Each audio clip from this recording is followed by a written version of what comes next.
సైన్స్కి జ్యోతిష్యానికి చాలా దగ్గర సంబంధం ఉంది. మరి నా దగ్గరికి కొన్ని లక్షల మంది వచ్చి ఉంటారు ఇప్పటికి.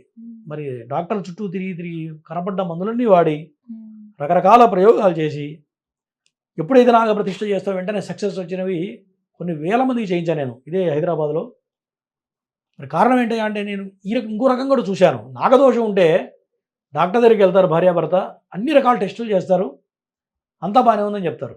అంటే డాక్టర్ కూడా అంతుపట్టనదే 100% నాగశాస్త్రం, జ్యోతిష్య శాస్త్రం అనేది. నేను చాలామంది ప్రూవ్ చేస్తా కూడా కావాలంటే. ఎందుకంటే డాక్టర్ కూడా అంతుపట్టదు ఈ నాగదోషం ఉంటే. అంతా బాగానే ఉందంటారు, పాపం మందులు వాడుతూ ఉంటారు, ప్రతిఫలం కనబడదు.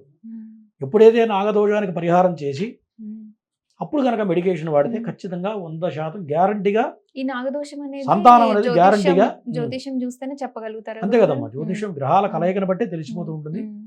100% రెమెడీ ఇవ్వచ్చు మనం. మరి మన ఛానల్ ద్వారా చెప్తూ ఉన్నా 100% సంతానం కలిగేటట్టు చేయొచ్చు.